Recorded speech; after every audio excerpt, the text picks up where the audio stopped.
नमस्कार, मैं उमेश कुमार फिर से स्वागत करता हूँ आप सभी का अपने यूट्यूब चैनल, आपके अपने यूट्यूब चैनल एच के नॉलेज एंड मोर पर। आज मैं एक बहुत ही महत्वपूर्ण टॉपिक के बारे में चर्चा करने जा रहा हूँ। इससे पहले वीडियो आपने देखा रहा होगा, सिंपल मशीन के बारे में था, साधारण यंत्र के बारे में था। आज मैं जिस वीडियो के बारे में चर्चा कर रहा हूँ, इस वीडियो में जिसके बारे में चर्चा कर रहा हूँ वो होगा लीवर के बारे में। लीवर किसे कहते हैं? आप लोगों ने देखे होंगे, उत्तोलक होता है, एक लोहे या पतले रॉड का बना हुआ या मजबूत रॉड का बना हुआ एक विशेष प्रकार का संरचना होता है, जिसको हम लोग क्या कहते हैं? उत्तोलक कहते हैं। क्या कहते हैं? उत्तोलक कहते हैं। याद रखेंगे, उत्तोलक। लीवर को हम लोग क्या कहते हैं? उत्तोलक। तो उत्तोलक क्या होता है ये मैं बताऊं। वीडियो शुरू करूं इससे पहले आप लोग पहले वीडियो जरूर देखें। साधारण यंत्र के बारे में मैंने वहां पर कुछ डेफिनेशंस बताए हैं, मैकेनिकल एडवांटेज बताए हैं, इफिशियंसी बताया था मैंने मशीन का, टाइप्स ऑफ सिंपल मशीन के बारे में मैंने चर्चा किया है। तो उसी में से एक उदाहरण हम लोग यहाँ पर पढ़ रहे हैं, लीवर, उत्तोलक, जो आगे सिलेबस में मिलेगा आपको। तो उत्तोलक क्या होता है ये समझिए। अगर वीडियो पसंद आता है तो प्लीज़ वीडियो को लाइक करें, शेयर करें, कमेंट करें, और चैनल पर पहली बार आए हैं तो प्लीज़ चैनल को सब्सक्राइब करना ना भूलें। ये जो लीवर होता है, उत्तोलक होता है, किसी भी आकृति की एक सुदृढ़ छड़ होती है जो उसी स्थिति में किसी एक बिंदु के परितः घूम सकती है। ठीक है ना? मतलब उत्तोलक क्या होता है? किसी भी आकृति की एक सुदृढ़ छड़ होती है। आकृति इसमें मायने नहीं रखता कि कितनी बड़ी छड़ होगी, वो सुदृढ़ मतलब मजबूत छड़ होती है जो उसी स्थिति में किसी एक बिंदु के परितः घूम सकती है, एक बिंदु के परितः घूम सकती है। अब देखिए एक एग्जाम्पल। ठीक है, ये हो गया एक रॉड। क्या हो गया? समझ लीजिए एक रॉड है, ये एक रॉड है। क्लियर है? ठीक है। अब देखिए जिस बिंदु के परितः घूम सकती है उसको हम लोग कहते हैं आलंब। उसको क्या कहते हैं हम लोग? आलंब। आलंब किसे कहेंगे? अब देखिए समझिए इसको। ये एक रॉड है, ठीक है, एक रॉड है। उत्तोलक का जो आलंब होता है जिसके चारों तरफ घूमने वाला होता है, उत्तोलक आलंब। तो यहाँ पर मैं एक स्ट्रक्चर बना रहा हूँ, ये आलंब है। क्या है ये? आलंब है। हिंदी में मैं यहाँ पर नोट करा देता हूँ आपको, जिसको फुलक्रम कहते हैं। ये हो गया आलंब, इंग्लिश में इसको बोलते हैं फुलक्रम, बोलते हैं इसको फुलक्रम बोलते हैं। ये हो गया आलंब। इस आलंब बिंदु के परितः चारों ओर घूम सकती है। समझ में आ गया? उत्तोलक के एक बिंदु पर आयास लगाकर किसी अन्य बिंदु पर भार को साधा जाता है। तो ये उत्तोलक के एक बिंदु पर आप आयास लगाते हैं। मान लो इधर की बिंदु पर आप आयास लगा रहे हैं। आयास मतलब आपका अपना बल लगा रहे हैं, एफर्ट लगा रहे हैं। क्या लगा रहे हैं? एफर्ट लगा रहे हैं, अपना बल लगा रहे हैं। ठीक है, तो ये हो गया एक ए बी एक रॉड है, ए बी एक छड़ है। ठीक है, सुदृढ़ किसी भी आकृति की एक सुदृढ़ छड़ है समझ लीजिए। ठीक है, जो एक बिंदु के परितः मतलब आलंब के परितः घूम सकती है। समझ में आया? जिस बिंदु के परितः घूमती है उसको आलंब कहते हैं। आलंब मतलब जिस स्थान पर टिका हुआ रहेगा उसको आलंब कहेंगे। ठीक है, एक तरफ आयास आप बल लगाते हैं, दूसरी तरफ आप भार को साधते हैं। दूसरी तरफ एक लकड़ी का गट्ठा बांध दी है हमने, ऐसा। ये देखिए, ये एक लकड़ी का गट्ठा बांध दी हमने। समझ में आ गया? लकड़ी का गट्ठा बांध दी। अब क्या होता है? आलंब से आयास और भार बिंदु की दूरी को उत्तोलक की भुजा कहते हैं। कहाँ कहाँ से? देख लीजिए, आलंब से आयास तक, और यहाँ से आलंब से आयास तक और आलंब से भार तक। तो इसको क्या बोलेंगे हम लोग? ये क्या है? लोड है। ये क्या है? लोड या भार है। क्लियर है? तो इस पूरे लंबाई को क्या कहेंगे? ये पूरे छड़ को क्या कहेंगे हम लोग? आयास भुजा कहेंगे, सॉरी उत्तोलक कहेंगे, उत्तोलक भुजाएं कहेंगे। इसको क्या कहेंगे? इस पूरे भुजा को लीवर आर्म कहेंगे, उत्तोलक भुजा कहेंगे। समझ गए? अब देखिए, इस आलंब से आयास बिंदु तक की दूरी को आयास भुजा कहेंगे। क्या बोलो? भुजा कहेंगे। आलंब से इधर के बिंदु को क्या कहेंगे? लंबाई को आयास भुजा कहेंगे। मतलब ये कहलाएगा एफर्ट आर्म बोलेंगे इसको। ठीक है, अब आलंब से लोड तक की जो लंबाई है इसको हम लोग कहेंगे भार भुजा, मतलब इसको कहेंगे लोड आर्म कहेंगे। समझ में आया? तो ये हो गया। आप समझ गए होंगे इस डायग्राम के माध्यम से कि उत्तोलक कैसा होता है। उत्तोलक एक सिद्धांत पर काम करता है। उत्तोलक आघूर्ण के सिद्धांत पर काम करता है, आपको पता होना चाहिए। अगर मैं बात करूँ इसके प्रिंसिपल के बारे में, अगर मैं बात करता हूं तो आपको पता होना चाहिए आघूर्ण के सिद्धांत पर काम करता है। कौन से सिद्धांत पर काम करता है? आघूर्ण के सिद्धांत पर काम करता है। आघूर्ण के सिद्धांत पर काम करता है। यदि उत्तोलक का भार नगण्य होता है, बिल्कुल कम होता है, तो उत्तोलक पर 3 प्रकार के बल कार्य करते हैं। उत्तोलक के भार अगर नगण्य है तो उत्तोलक पर 3 प्रकार के बल काम करेगा। एक बल होगा आयास, जिसको बोलते हैं P। दूसरा बल होगा भार, जिसको बोलते हैं W। ठीक है, और तीसरा बल होता है आलम्ब की प्रतिक्रिया, आलम्ब जो है उसकी प्रतिक्रिया, मतलब इसको क्या कह सकते हैं हम लोग, रिवर्स एक्शन ऑफ फुलक्रम, ऐसा कह सकते हैं इसको, फुलक्रम। क्लियर है? मतलब ये क्या हो गया, आलम्ब की प्रतिक्रिया है, तीन बल इस पर काम करता है। संतुलन की अवस्था में किसी बिंदु के परितः इन सभी बल के आघूर्ण का योग हमेशा शून्य होता है। प्रायः बलों का आघूर्ण आलम्ब के परितः ज्ञात किया जा सकता है, अतः आलम्ब की प्रतिक्रिया की कोई आवश्यकता नहीं होती यहाँ पर।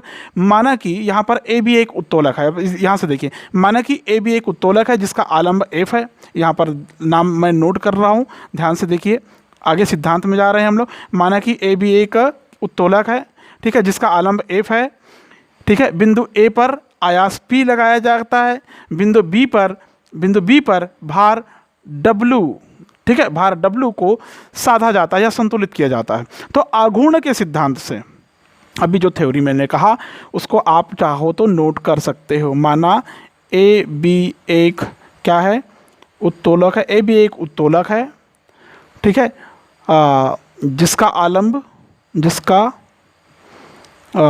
फुलक्रम या आलम्ब क्या है, एफ है, ठीक है, जिसका आलम्ब क्या है, एफ है, फुल स्टॉप। अब बिंदु एफ है, बिंदु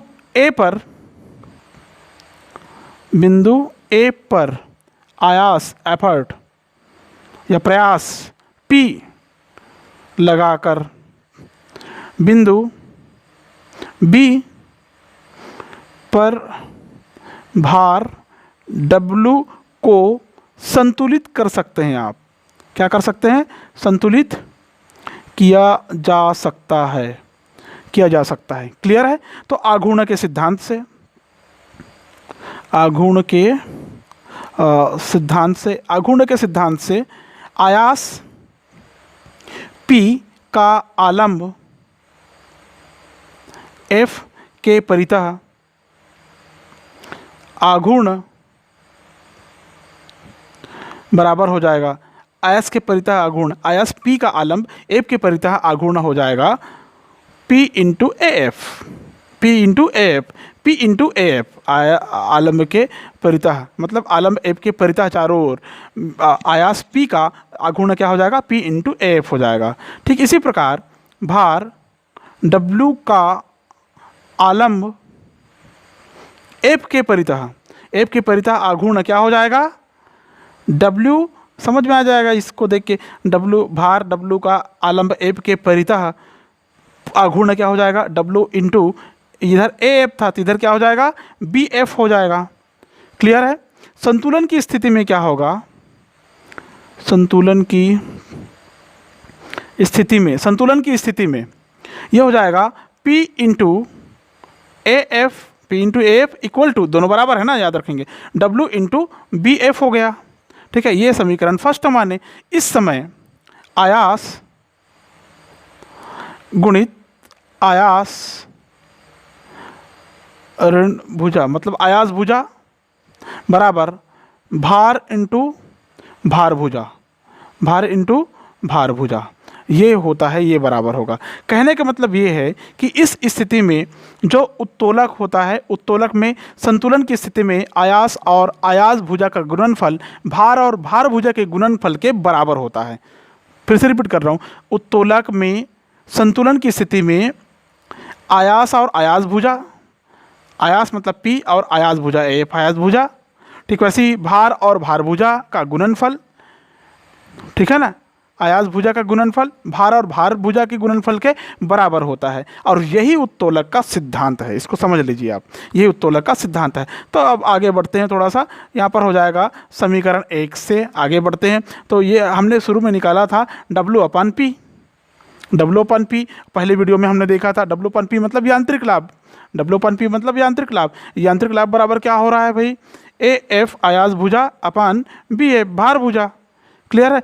समझ में आया? तो WP बराबर क्या है, यांत्रिक लाभ है, समझ गए ना, यांत्रिक लाभ है। अगर यांत्रिक लाभ बराबर ये है तो कहने का मतलब हम इसको ऐसा भी लिख सकते हैं, तो ये हो जाएगा AF upon BF equal to, AF क्या है, आयास भुजा अपन भार भुजा BF, भार भुजा, ये आयस भुजा है, ये भार भुजा है, किसके बराबर है? यांत्रिक लाभ के बराबर है, यांत्रिक लाभ के बराबर है। समझ में आया? किसके बराबर हो गया? ये यांत्रिक लाभ के बराबर है। इससे ये स्पष्ट होता है कि आयास भुजा भार भुजा से बड़ी है तो यांत्रिक लाभ का मान 1 से अधिक होगा। क्लियर है? इसको देख के आप समझ सकते हैं। यदि आयास भुजा भार भुजा से बड़ी है तो यांत्रिक लाभ क्या होगा? 1 से अधिक होगा। सिंपल है। यदि आयास भुजा भार भुजा के बराबर है तो यांत्रिक लाभ का मान 1 होगा। इसको याद रखिए जो बोल रहा हूँ अभी। आयास भुजा भार भुजा से छोटी है तो यांत्रिक लाभ का मान 1 से कम होगा। समझ में आया? इसके बेस पे अब मैं जा रहा हूँ इस वीडियो के सबसे मेन कंटेंट में, जिसको हम लोग कहते हैं टाइप्स ऑफ लीवर कहते हैं। टाइप्स ऑफ लीवर कहते हैं। तो टाइप्स ऑफ लीवर में हम लोग जाते हैं तो आपको क्या क्या मिलता है। देखिए 3 प्रकार के यहाँ पर उत्तोलक होते हैं। आयास बिंदु, भार बिंदु और आलंब की अलग अलग स्थितियों के आधार पर उत्तोलक के 3 प्रकार होते हैं। ठीक है। इसमें जो पहला प्रकार होता है, जिसको हम सिंपली नाम दे सकते हैं, इसको बोल सकते हैं हम लोग प्रथम वर्ग के उत्तोलक। ठीक है। दूसरा हम नाम दें द्वितीय वर्ग के उत्तोलक, और तीसरा नाम दें हम तृतीय वर्ग के उत्तोलक। क्लियर है? प्रथम वर्ग के उत्तोलक, द्वितीय वर्ग के उत्तोलक और तृतीय वर्ग के उत्तोलक। तो देखिए मैं शॉर्ट में और स्वीट तरीके से इसको समझा रहा हूँ आपको। प्रथम वर्ग के जो उत्तोलक होते हैं उसमें आलंब मध्य में रहता है। इसमें क्या रहता है? आलंब मध्य में रहता है। देखिए ये एक राड हो गया, ए बी एक राड हो गया। ठीक है। इसमें ये जो है एफ, ये आलंब है, ये मध्य में। इस तरफ हम आयास लगाते हैं पी, और इस तरफ एक गुटका बंधा हुआ रहता है भार डब्ल्यू। समझ में? तो इसमें आलंब क्या है? ये है आलंब, याद रखेंगे। यही खिलाड़ी है पूरा आलंब का, आलंब ही खिलाड़ी है पूरा लीवर का। समझ में आ गया? तो प्रथम वर्ग के उत्तोलक में क्या है? आलंब मध्य में रहता है, एक और आयास बिंदु होता है, दूसरा और भार बिंदु रहता है। समझ में आया?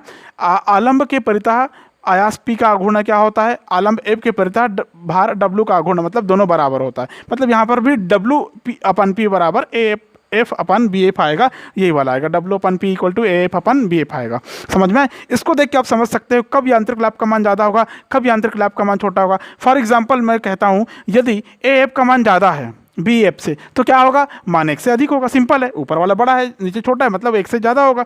अगर मैं कहता हूँ ए एफ का मान कम है, बी एफ का मान ज़्यादा है, तो क्या होगा? 1 से कम होगा। दोनों बराबर है तो एक ही होगा मान। समझ रहे हो ना? ठीक है। तो ये आलंब बीच में है, कहने का मतलब होता है, इसमें उदाहरण में अगर हम लोग जाएं तो आपको मिलेगा बच्चों का जो झूला होता है ना, शीशा। एग्जाम्पल इसमें सबसे ज़्यादा इंपॉर्टेंट एग्जाम्पल, बच्चों का जो झूला होता है शीशा। ठीक है। शीशा कैसे होता है? सेम ऐसे ही होता है। एक पटनी लगा होता है, बीच में आलंब रहता है, बच्चे एक इधर ए इधर बैठा है, बी इधर बैठा है, ऊपर नीचे होते रहते हैं। क्लियर है ना? किल निकालने का यंत्र, क्या निकालने का यंत्र? किल निकालने का यंत्र। किल निकालने के यंत्र इसी के अंतर्गत आता है। ढक्कन खोलने की छड़, ढक्कन खोलने की छड़। आप लोग जानते हैं ना हैंड पंप, जो हैंड पंप का हत्था, तराजू जानते हैं आप लोग? वेट फ्रैक्शनल बॉक्स, या फिर आप लोग बोलते हैं इसको फिजिकल वेट, ऐसा मशीन बोलते हैं आप लोग। ठीक है। तराजू। इसमें जो प्रथम वर्ग के जो दोहरे लीवर हैं वो कुछ ये तो सिंगल लीवर वाले हो गए। ये क्या है? सिंगल लीवर, मतलब एक ही डंडी होता है। ये पूरे क्या हो गए? ये याद रखना, ये सिंगल लीवर है, एकल उत्तोलक है ये। अब इसमें जो डबल लीवर होता है, डबल लीवर मतलब 2 राड की सहायता से, तो इसमें आएगा कैंची। क्या आएगा? कैंची आएगा, प्लास आएगा। आपने देखे होंगे प्लास।